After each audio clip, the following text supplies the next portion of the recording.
Hello, I'm Dr. Karin Sellberg, and I'm a cultural historian at UQ, and I'm also a member of the Ally Action Committee.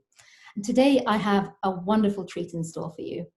I'm going to do a bit of an interview with my amazing dad, and we're going to talk about what it was like to be trans in Sweden in the 1970s and 1980s. And so, trans identity in Sweden in the 1970s and 1980s. When we talk about this concept, my dad and I, obviously we won't cover what it was like for all people to be trans in Sweden at this time, and not even what it was like for all types of identities, because my dad belongs to a very specific identity group. This group was called FPE. It was the full personality expression. The original group, FPE, was founded in the US in 1962, and it was then called the Foundation for Full Personality Expression. There's been quite a bit written about this US group, among others by Susan Stryker in Transgender History.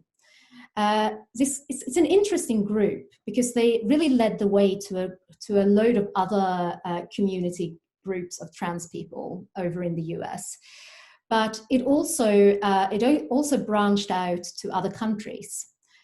The founder was Virginia Prince, who's a very interesting character in herself. She was one of the very first people to use the term transgender about herself. She went through phases of calling herself both transgender and a transgenderist, trying to get away from the terms transsexual and transvestite, which were the more common terms at this time. These were the kind of official trans identity categories back in the 1960s, 70s, and 80s. The group that Virginia Prince led in the US, the Foundation for Full Personality Expression, was primarily for networking, family, and self-care, and it was specifically for heterosexual transvestites. And we're going to talk a little bit about why that was. It was a specific demographic, and for a specific type of activities. They had get-togethers. It was a way for people to get to know other people with the same kind of identity. But it was also for the families of heterosexual transvestites to understand what it meant to be a transvestite. And it was a way for people to learn about themselves and their own identity, and to make the most out of life with this identity. So it was a way to get to know yourself, and to get to know and for your family to get to know who you are.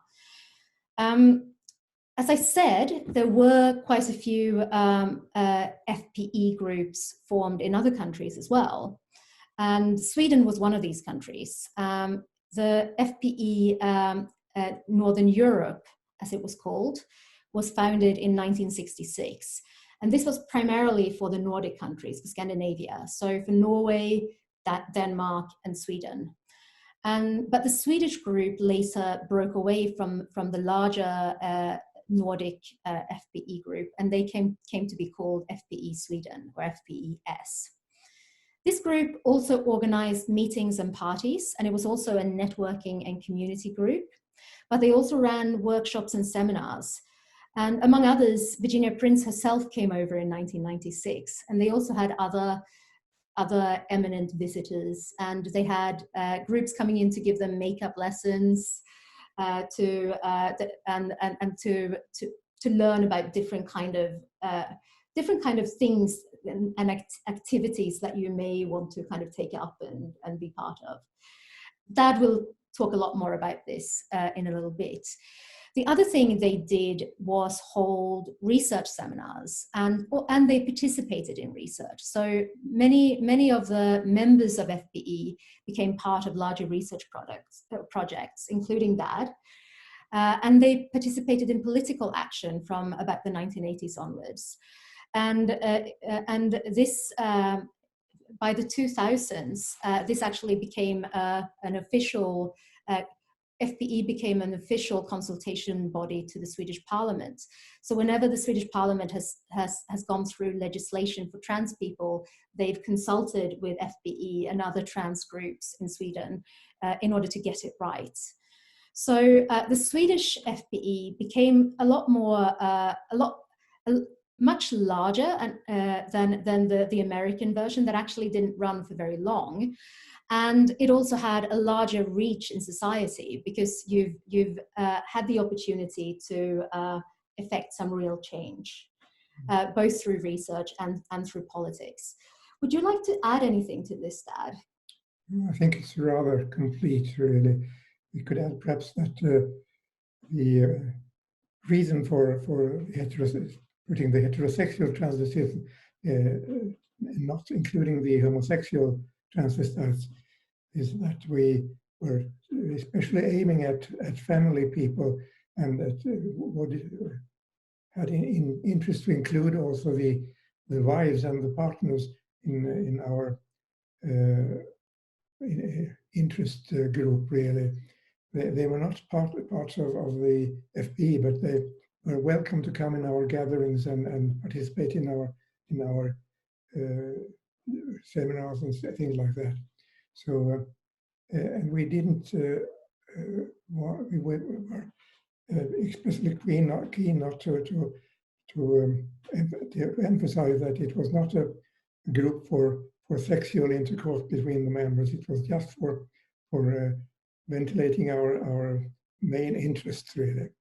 And obviously, back in these days, the idea of family was very much kind of a heteronormative concept. Mm-hmm. So I guess the heterosexual then stood for that focus on the family. Mm-hmm. Yeah, I think we'll move on by introducing our audience to you, Dad. Mm. So as you may have noticed already, I call my dad Dad, and that's something I've always been taught to do.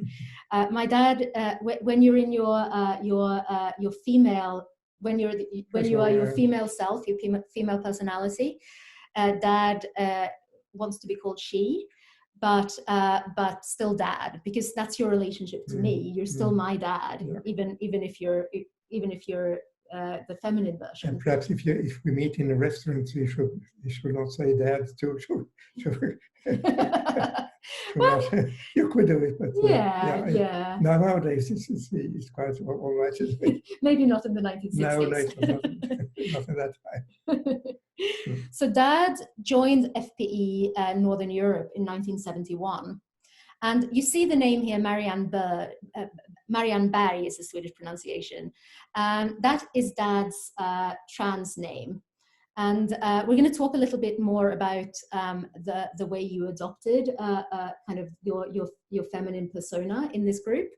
But Dad obviously has another name when you are your masculine self as well.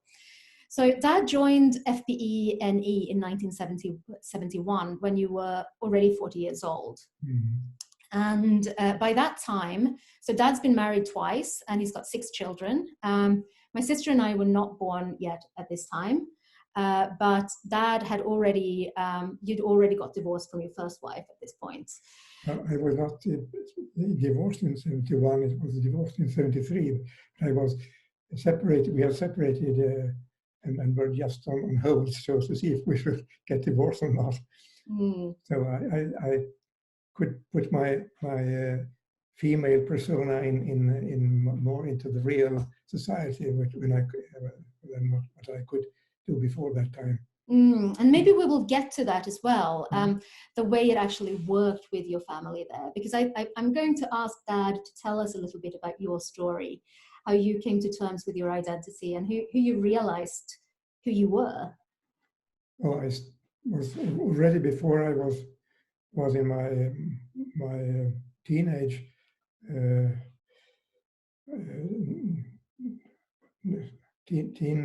teens. I felt very interested in the girls and all girls' clothes. Really, I looked at with some envy on my female young girls that were my companies at that time in school, for instance.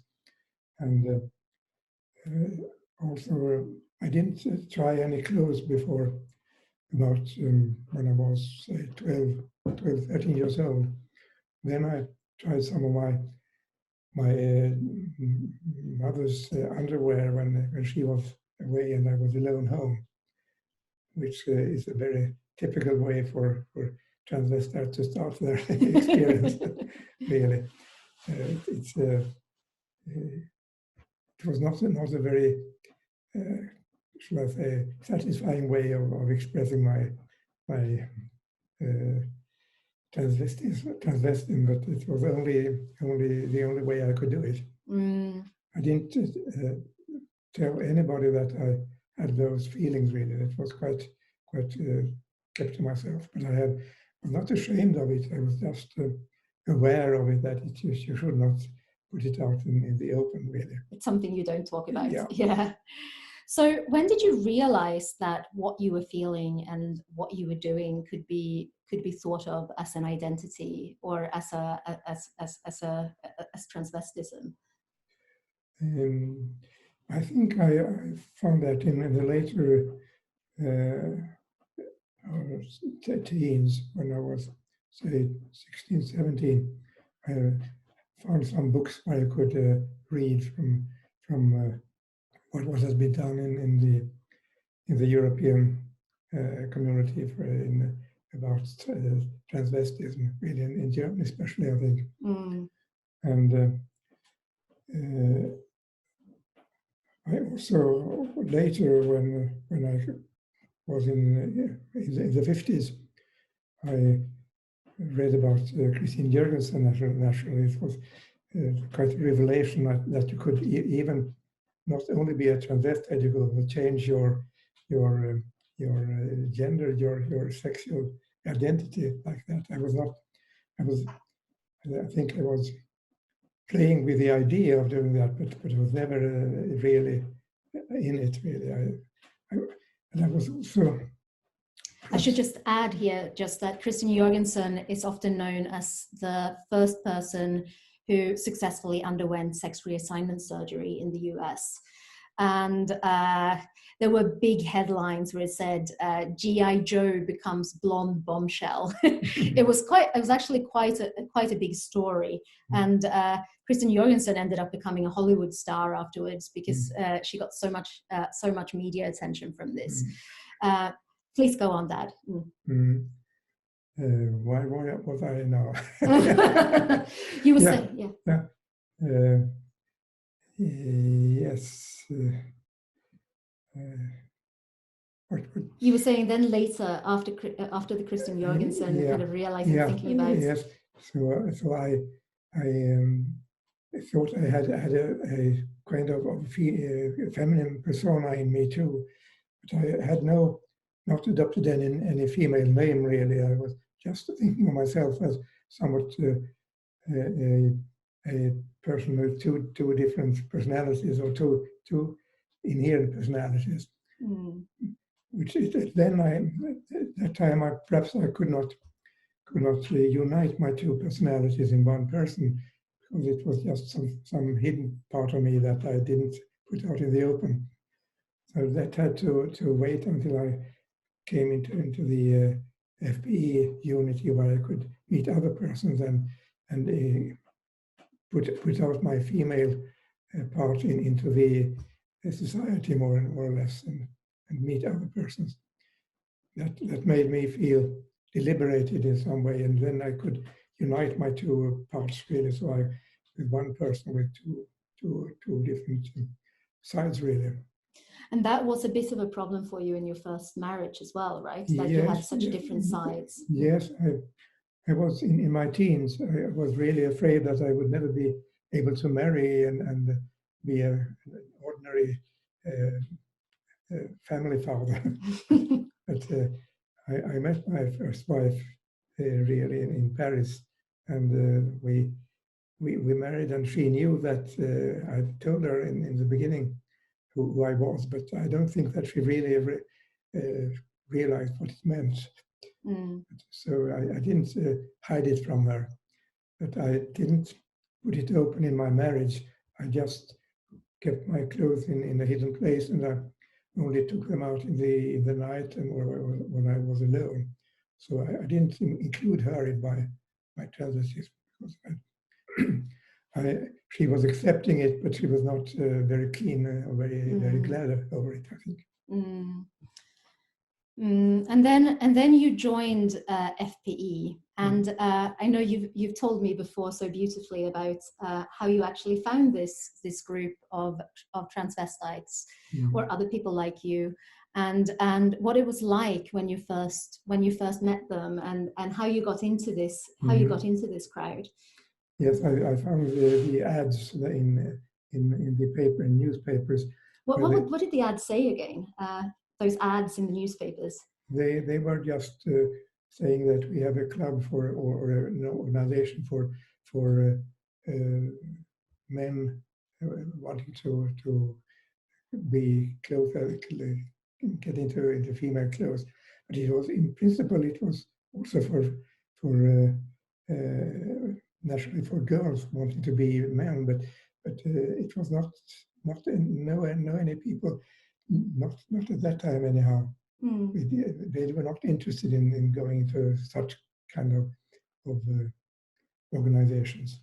I guess it became, if you have mainly men with female sides there, then maybe they felt a little bit out of place in that group. Maybe it just formed that way. Yes, it was. I don't think there were any organizations for girls interested to go into men's clothes. Certainly there were girls going in men's clothes, but they were not organized, and they were not going into things like that, into organizations. And I mean, it's actually something that should be added there for those of you who are interested in trans history. I mean, most of the early written material on trans identity tended to focus on male to female characters and people, and there was very little focus initially in the early kind of sexology and trans studies on female to male personas. So let us know about FPE. Yeah. So when I was separated from my wife before we were formally divorced. I had my father died and my wife's mother died the same year in 1970, and the apartment my mother-in-law had in Stockholm was free, so I went there because I had also studies making, which could be something to put as a reason for going into Stockholm and sitting there. You were finishing your PhD, right? Yeah, I was doing my PhD. Yeah. So I was not disturbed there from my family with 4 children. So I had the possibility to develop my trans identity more full-time, not full-time, but at least at home full-time, if I wanted to. And then when I saw these ads in the papers, I found that it was very interesting to take contact with that organization.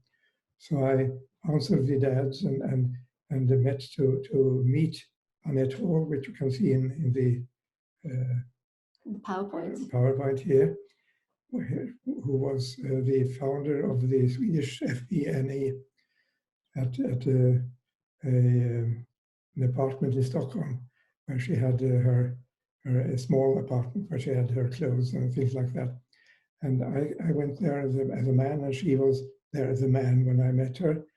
And she talked with me and talked to me, and we found that I was the kind of person that could have benefit from going into that organization.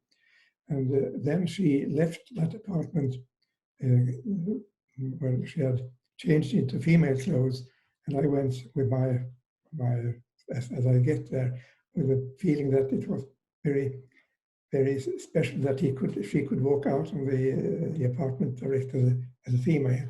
And that was something you hadn't really thought of or seen before. No, I hadn't seen that before. No. So that opened doors for you. Yes, it started to. Yeah. So, I mean, and then obviously you started going to parties where you got to express yourself more and more as well, right? Yeah. And what the other picture you see here is one of the earliest parties, I think, yes. that I found in your. It's a party in the old town in Stockholm, really.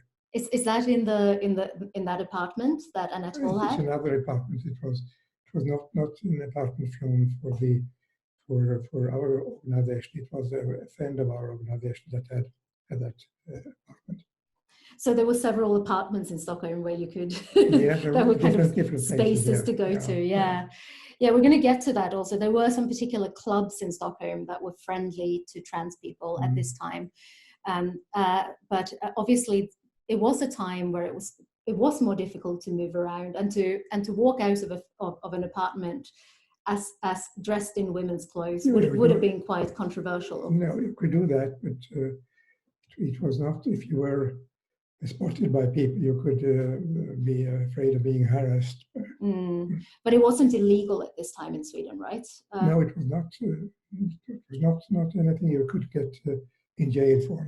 No. Whereas in a lot of other countries, but I think it was. In the 50s, I don't think you were allowed as a transvestite to go into a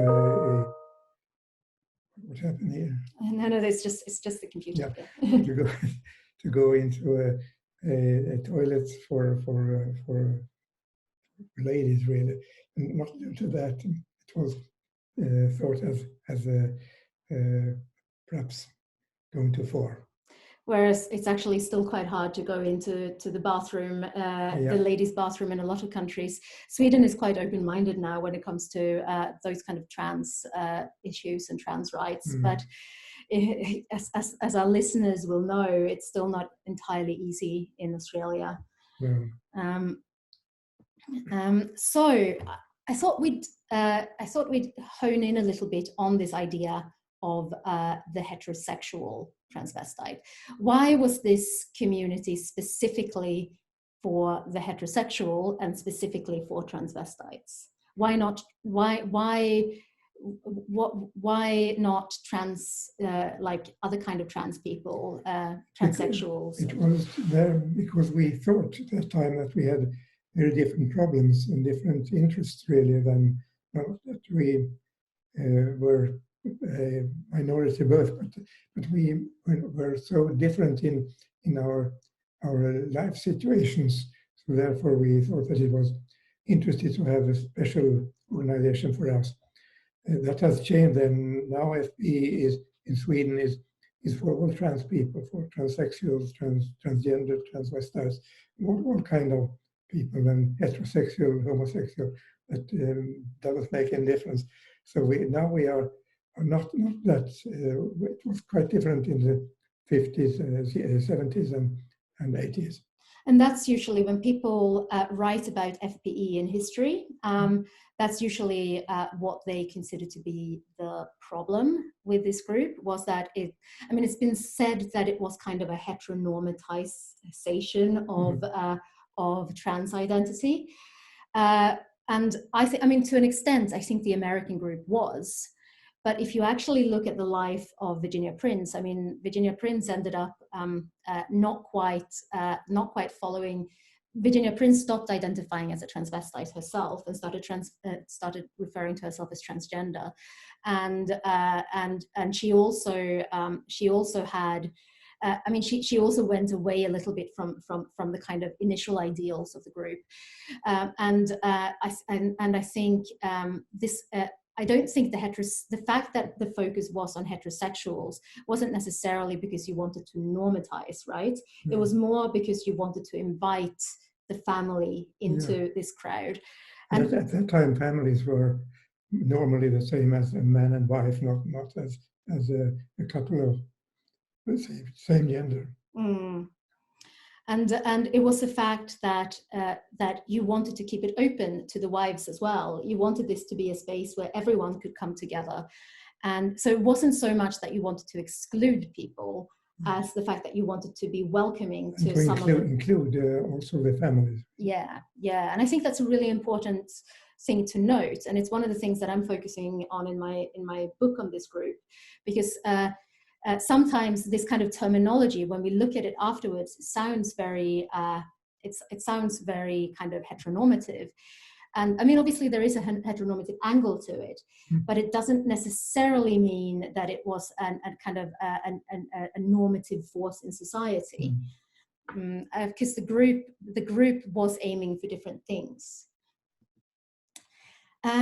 Next thing I was going to ask you about, Dad, is the way that your transvestite identities were formed in this group. Because obviously, I mean, those of you who are in the audience, I mean, transvestite is a fairly, it's an identity category that's fairly unusual for younger trans people now, and but it is still an identity category that's used by quite a few of the older generation. Obviously, you, Dad, I mean, when you came out in the 1970s, it was one of the more typical identity categories. But how in the group did you consider your identities? I mean, how did you how did people explain your identities? How did you experience your identities? How did people talk about it? How did they think about it? Yeah, I think they thought about it as a part of their inner life, so much or less. Oh, excuse me.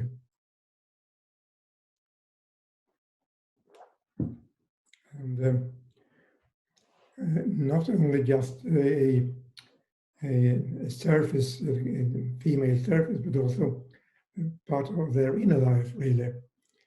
So it's like having two selves. Yeah, one part of themselves. In the FPE-NE in the United States, it was called the inner girl. But I don't know if that is a very good expression, really, but that was used very much in those days. That you have an inner girl, more than, which locked into you, but that you should let it out, not have it locked. So that's why it was the full personality expression. Full personality expression, yes. Letting the inner girl out of a cage. Yeah. But you talked, I know we've had discussions with some of your friends who I grew up with as well. And I've had discussions with you about the way people were talking about how the two selves, and how it might be that you actually had two separate identities developing, one female identity and one male identity.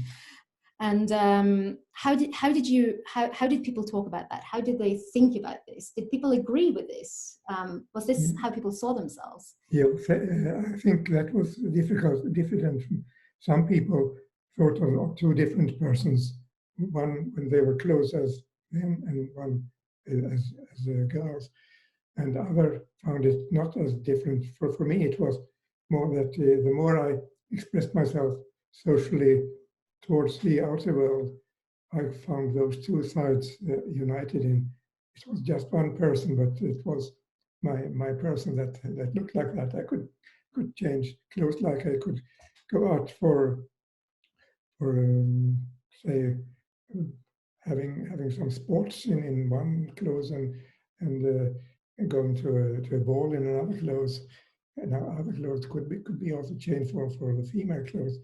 It was only the outer surface I changed. In the inner surface was always the same. One person. Yeah. But what was the drive then that made you, I mean, because obviously initially you had a person you expressed there, and then you continued, you know, you still need to express it. At first the drive was just to be able to express it in the society and be accepted in both those kind of clothes, and also to put my inner self out without having to put it in some wardrobe. I didn't like to hide some part of myself. literally in the closet. Yeah. Yeah. I know. Did other people seem to have these kind of experiences as well? Were there people who actually wanted to express their female side all the time? It was very different. I say some people developed into transsexuals and started as transvestites and developed into transsexuals, and others, just like Virginia Prince herself, was transgenderist. She was a whole time female clothes and female persona, but she was keeping her male attributes really under the clothes. Yeah, and she didn't want sex reassignment surgery, no. Which is why she wanted to live her whole life as a woman, yeah. but she didn't feel like she needed to have reassignment surgery for that, and that made her quite unusual back in the day. And I know some of your friends had different kind of approaches to this as well, like the way they experienced their personalities, right? Yeah, some developed into transsexuals. Others, like me, just wanted to go out without having too much trouble. So I just had my beard removed by diathermy. Yeah, so Dad had all his facial hair removed back in the 70s, right? Yeah, in the 70s. Yeah, before I was really, when I was separated from my wife, but I didn't start it until I was really divorced. Then I know I didn't want to do it when I still may have come back to my wife, because she knew me as having a beard. But I don't feel free to do it then. Fair enough. And then you had the position to express yourself fully all the time.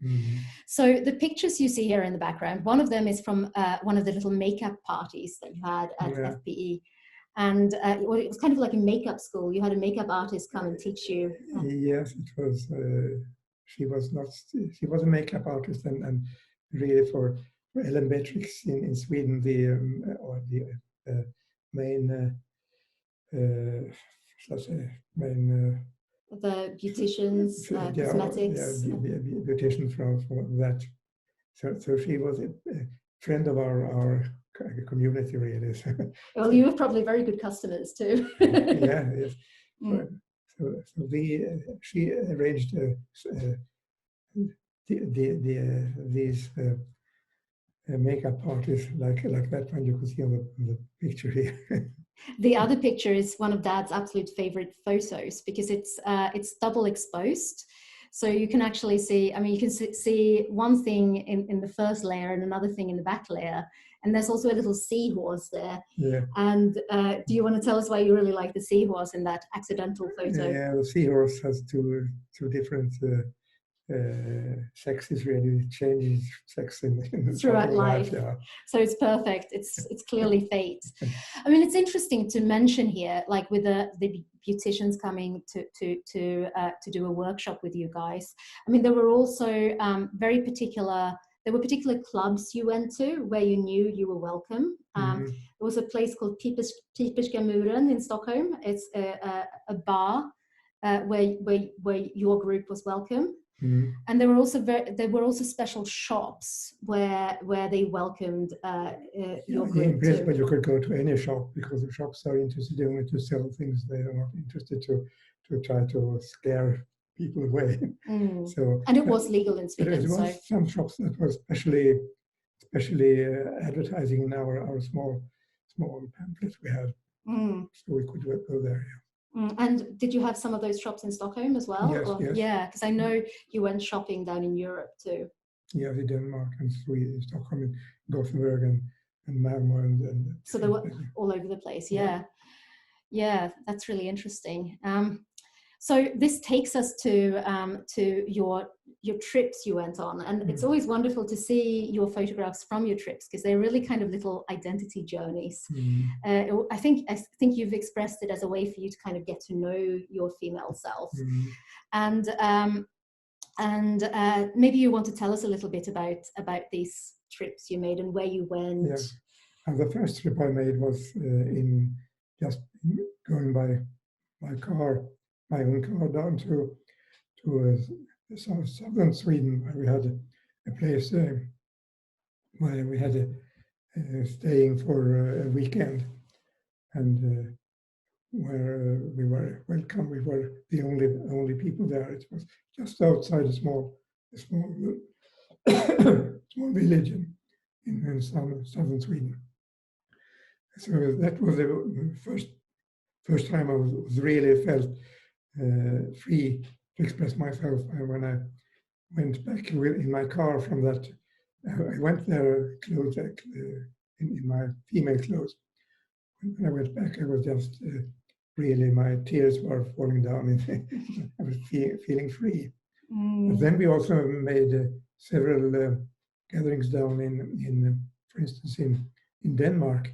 So in one of these pictures, you can see me on the ferry between Helsingborg and Helsingør in Sweden and Denmark. That was before the bridge that most people no, in it was Australia not the bridge here. It was before the bridge was made. It was not because Malmö and Copenhagen was, because in the northern part of Denmark, it was much narrower, so you could go for a very narrow trip by boat. A very short boat trip. Very short boat trip. Yeah. And the other picture, is that picture from Paris? That is from Paris. Yeah.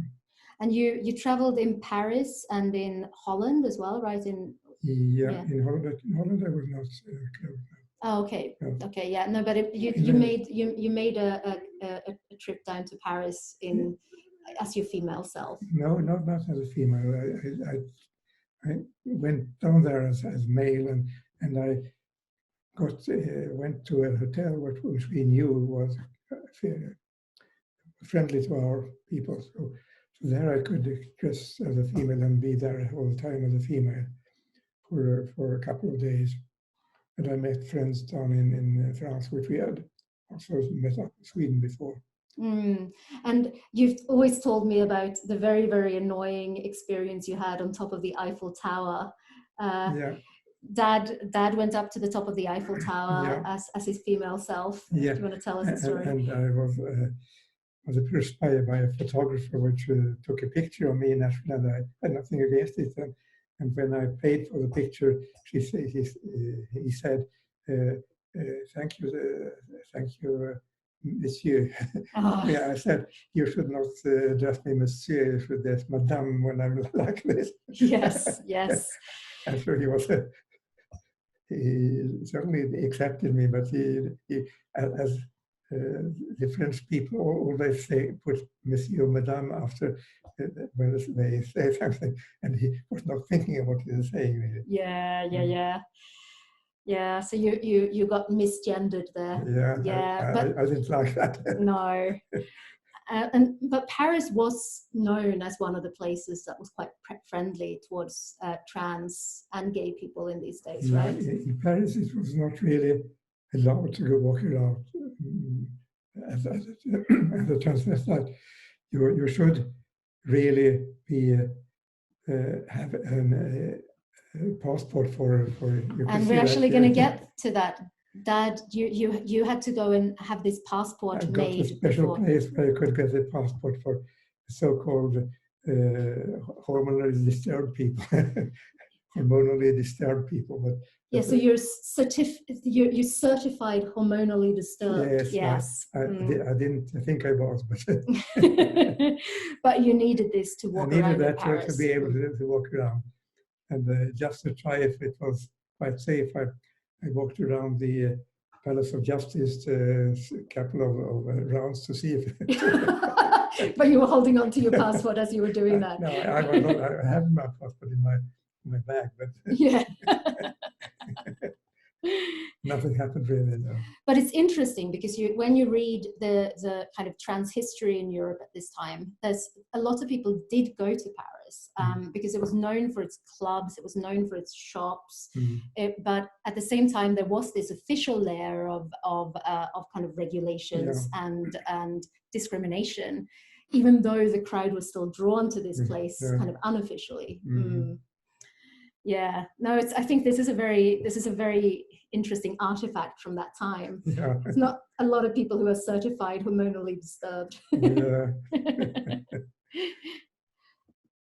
So I thought we'd go back to one of the other aspects of this group as well, because, I mean, interestingly, this group, unlike the group in the US, was very closely engaged with researchers and also with education. Virginia Prince actually took part in quite a few research studies herself, but it wasn't really a part of the group. Whereas FPE in Sweden or FPE in Northern Europe had a lot of research collaborations, and you took part in quite a few studies as well. Do you want to tell us a little bit about that, Dad? We were, for instance, in Uppsala to a seminar with a group of American people, university people coming to be informed about the transvestites and that's the photo there with the students. Yes. It was a sexology course of some sort, right? Yeah, sexology course. We were 4 persons from the group of one of these were transsexual and the other 3 were transvestites. So it was informing, having a small talk about and socializing with people to show what we were really. Was that course in Swedish or in English? It was in English. Yeah. So you had people coming from all over the world for this then, or was it from the US or? This was from US, yeah. Yeah. So it's an interesting thing. It was open to people coming from outside and talking to the community. The other picture you see here is a very well-known Swedish sexologist called Maj-Britt Bergström-Wahlén. She was one of the pioneers at this time in research in this area. And you also became quite close with her, and she came into quite a few of your meetings, and she conducted studies with you guys. She was also the foreman in our group, a smaller group for in making more research work on transgenderism and transsexual and transvestite behavior, and also trying to or identity. To look why we were like that. What was the reason that we were not staying in our ordinary group, really, and that we found all these investigations found that there were no common ground for being a transvestite or a transsexual. We couldn't find anything that was common to everybody. It was just what you were. Yes. Yeah. And it's interesting because there were a lot of studies coming out where you and many of the other people in the group were interviewed and were asked to think about, how you thought of yourself and how you experienced yourself. And what we had experienced in our youth, when we had our father was very demanding and our mother very caring and things like that. But it was nothing common for everybody, really. It's very interesting. One thing you have told me is that quite a few of the members of your group had quite there were particular kind of professional groups, and quite a few people had very sort of typically masculine professions. Because you're a physicist. Yeah, physicist. Yeah, and there were a few physicists, right? Yes, and they're all kind of lawyers and things like that also. And mechanics, I think you were telling me. And also firefighters. Firefighters too, yes. All kinds of people. But it's interesting because it's,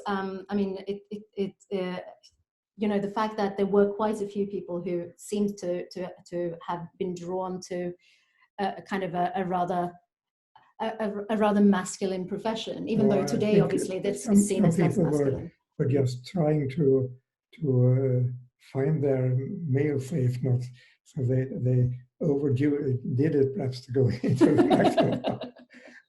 Was that the case for you? No. No, I don't think. I was just interested in physics. Yeah. So this is our final slide, and it's about family and community, and this kind of idea of having a group where you can bring in your family and can kind of and create kind of an open space for family and for kind of friendships to emerge between families as well. And obviously, as I was saying, I grew up with all of Dad's friends from this group around me. And you can see in one of the pictures here, you can see me when I was probably about 9 months old. Yeah. I was Dad was on paternity leave. Yeah. In Sweden, you get you get a proper, even back in those days, you got quite a long paternity leave. So Dad and your friend who was the other Marianne in the female self. You could see us on the other picture in the other clothes. Yeah, and you seem to have a very good time looking after the little child and drinking something very nice as you were kind of just kind of conducting family work together as well.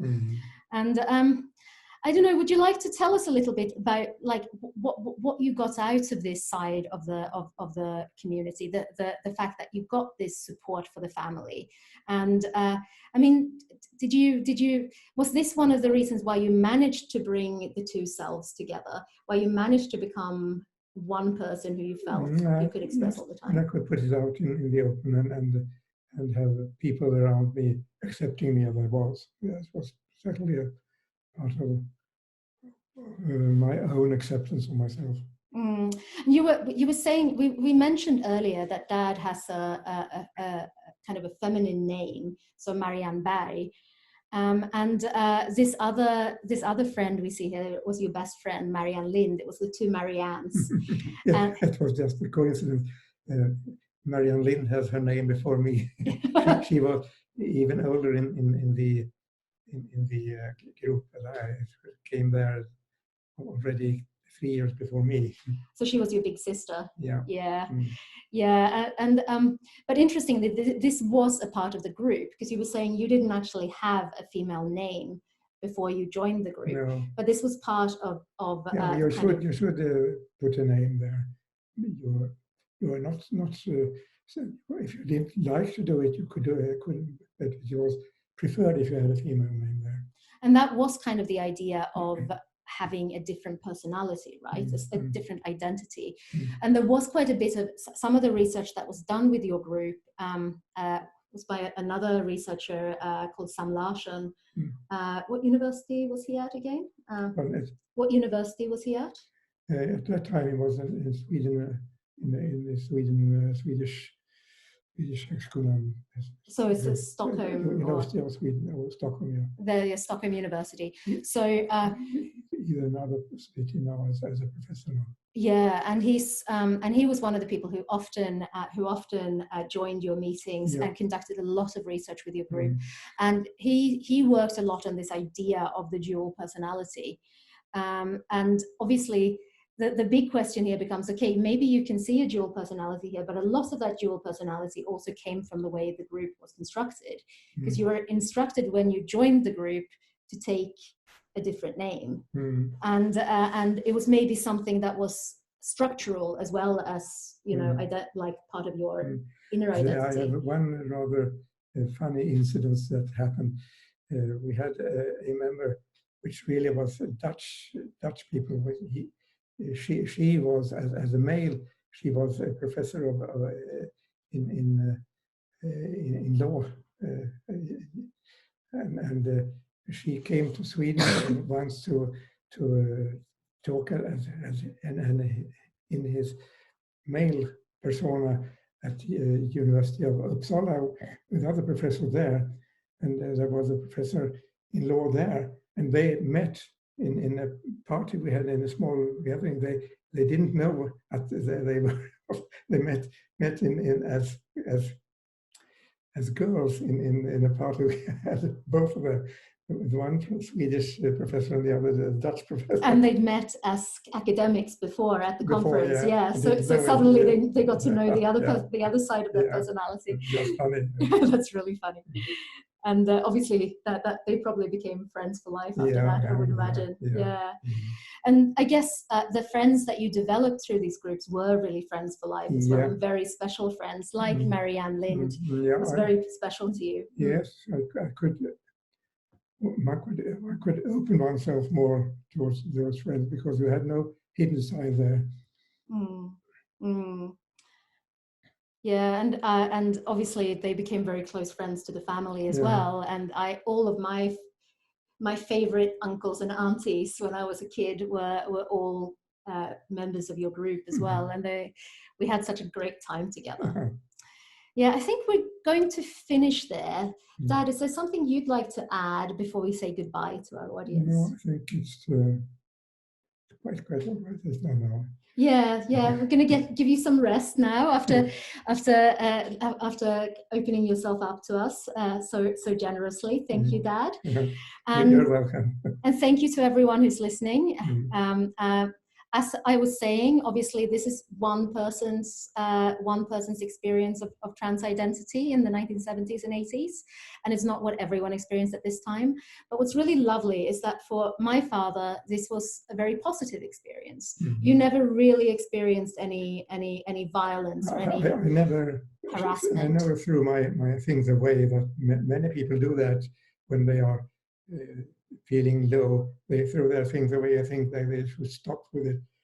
But I never did that. I just went on. But I'm not very much for throwing things away. No, Dad does not like throwing things away. No, but for you, from what you've said, it's never been something that you've struggled with. No. It's something that's enriched your life. Yes, sir. And on that happy note, I hope you found this little talk enriching, and thank you for listening. Thank you.